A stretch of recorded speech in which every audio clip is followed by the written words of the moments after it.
The history of the Digors dates back to the times of Scythian and Sarmatian tribes roaming from the Don to the Danube. In the 3rd century AD, they were swept by the barbarian invasions. Only the ancient Alans managed to build a powerful state in the Caucasus Piedmont.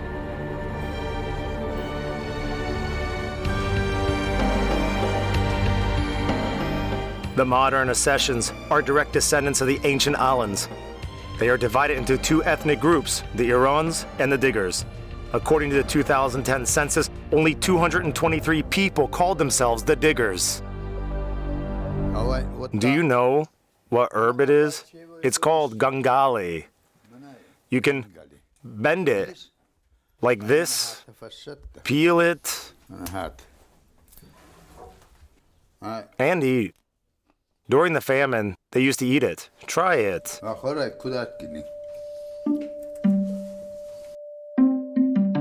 Sarak Tov lives in the city of Digors, situated in the North Ossetia. Earlier, the city was known as Volno-Kristianovskaya village. Tavoyev is a local celebrity, expert in customs, poet, and the wisest man in his quarter. Sarak is finishing a book on his land. What planted these?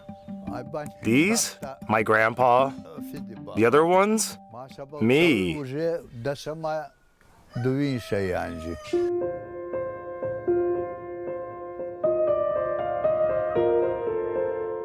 Sarak and his grandson Seroja live in a valley 80 kilometers from severe Digor ravine.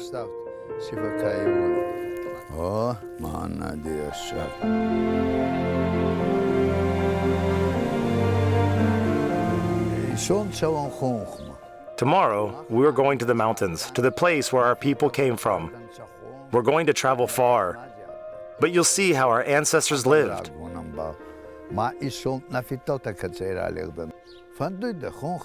Do you want to come? Your grandpa will take you with him. It's early in the morning, and Sarak and Seroja are about to hit the road. Despite a great feast and bestowed honors, women keep worrying. It's the first time Seroja is going that high up to the mountains. Sarak can't stand pressure difference.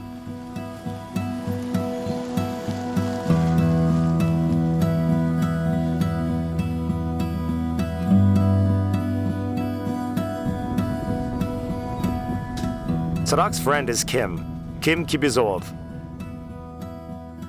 He's been living on the edge of the Digor ravine in Dunta village for all his life.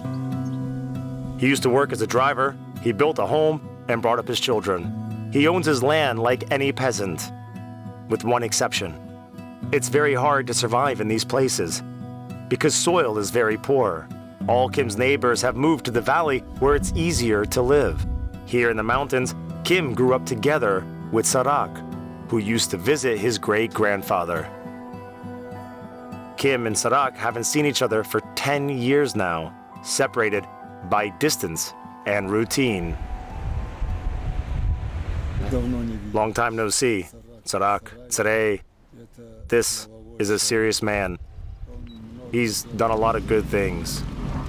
Until the 18th century, the Digors couldn't move to the valley with its fertile lands.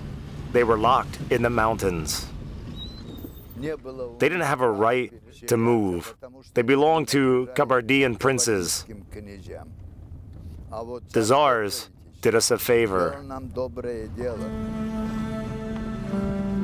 Digoria was one of the first regions in the North Caucasus to join the Russian Empire in the 18th century.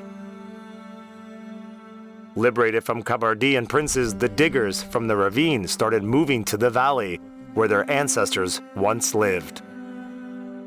If not for this decree, we'd live in mountains and there'd be very few of us, because it's very hard to live in the mountains.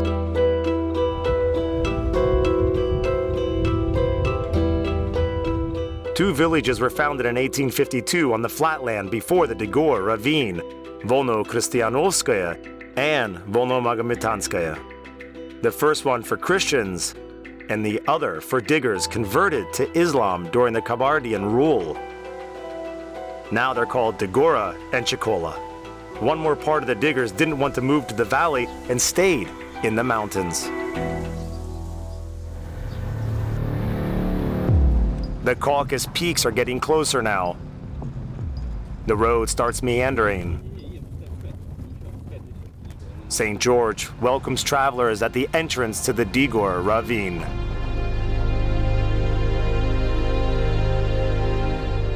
After God, there's no such saint as St. George for the Digors. His name is Wasgirgi and Digor.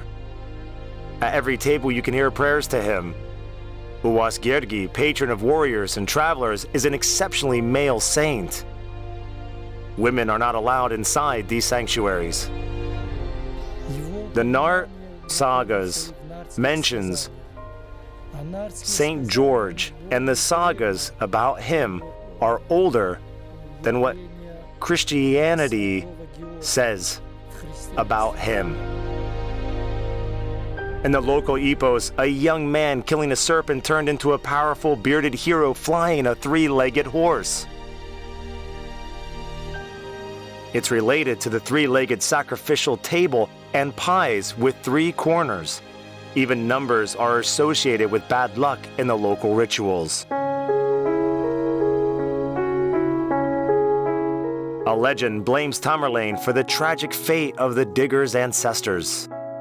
The great conqueror met a troop of bellicose Alan girls.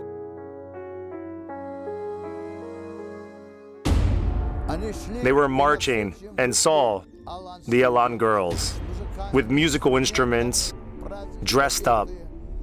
Of course, they jumped off their horses and ran to them.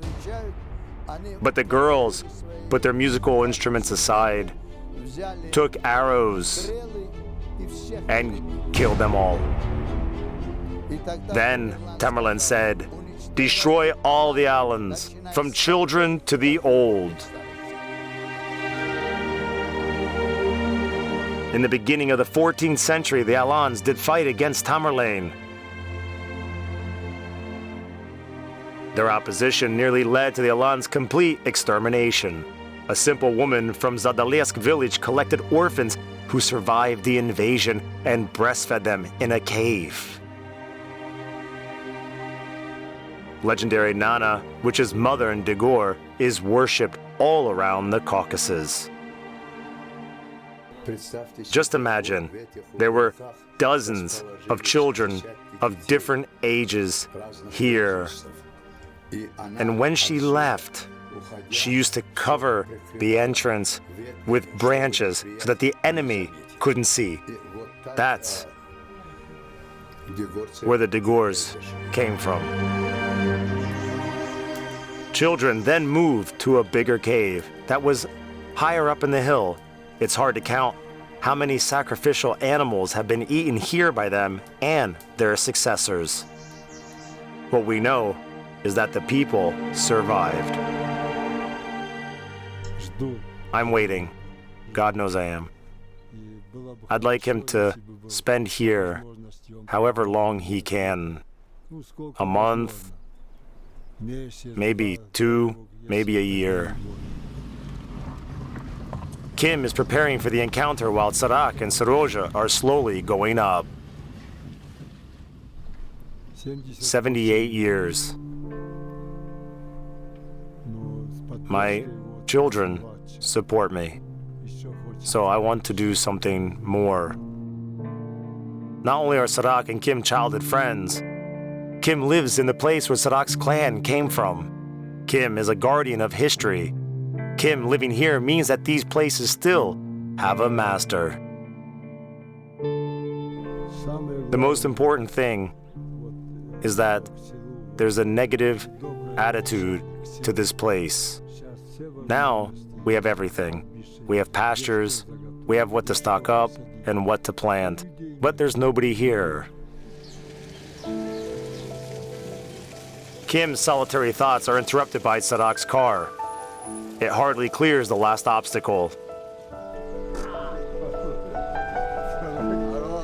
Sarak, how are you?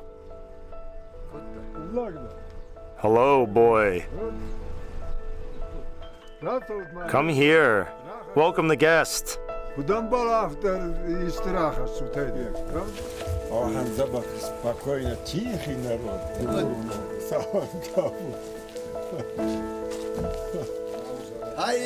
Taira, let me hug you, darling. The first toast is to thank God for the long-awaited encounter. He mentions the role of Sarak's clan in the history of these places. Once, our enemies came here and laid a tribute on us. Your clan saved us. Traditional pies are served here as well. Seroja likes it the most. Here you go. Wow. Did Sarak teach you? Sarak and Seroja find household objects of the older generations in one of the houses. The cauldron chain was transferred by succession. And this one was used to boil a ram in beer. It took a long time to get rich and groggy broth. It's impossible to observe the place without referring to mysterious details. Look, it's where water is running from. It's so clear that you can wash yourself without soap.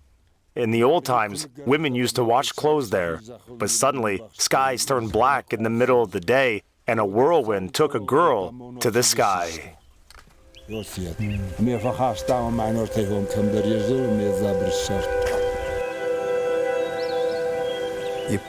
And when she was taken up to the skies, her last words were, "Tell all the Boyev family to live together and forgive each other." Finally, the granddad and the grandson arrived to the destination of their journey. Seroja, this is the most sacred place for us.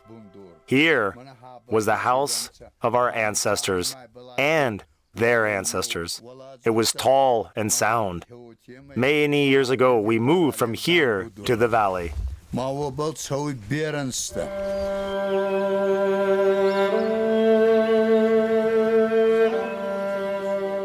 There will be a lot of gratitude, village meetings, toasts, and wishes. There'll be a lot of stories and legends to tell. Seroja is full of impressions and seems to fall asleep. His granddad wants to tell a tale of the hero Saslan. Sirgo, you my little dear.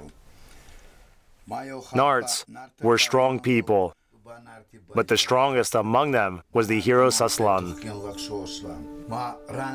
Once he took part in a campaign. It was winter, and he had nothing to feed the cattle. He met a giant on the road. His name was Mukara.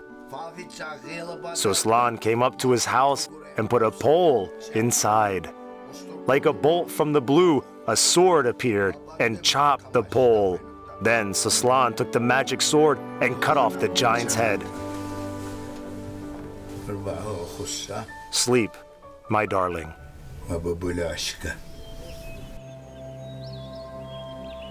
Seroja will not hear the end of the story. He's sleeping and dreaming of Narts, Scythians, Alans, battles, and adventures. Tomorrow, he's going back home. To the valley. The old men have a lot of things to discuss. Do you remember our thresher? There were hungry years after the war, and workers gave us a handful of grain. We shoved it in our pockets, ran back home, and fried it. It was so good. Remember? Yeah, it was hard.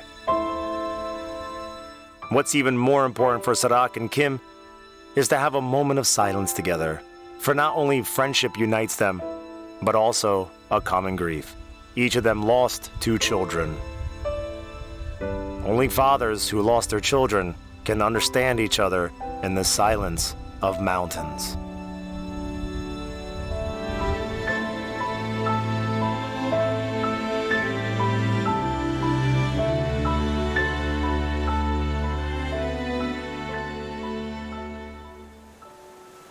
Tomorrow they'll part. God knows for how long. Kim will stay here and guard this land. Sarak will go back home to finish his book.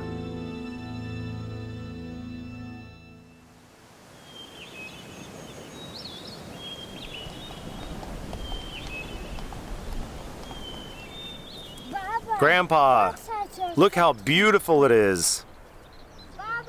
Can I propose a toast too? Sure you can.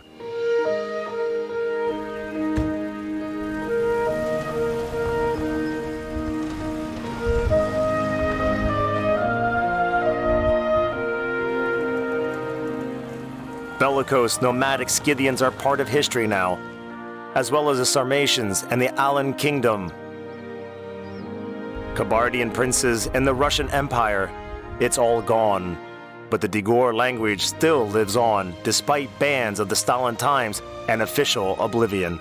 Truth that sounds like a fantasy, and a fantasy you can't help believing in, will be spoken in this language. Fairy tales too. One day Seroja will tell those tales to his grandchildren before bedtime in Digor.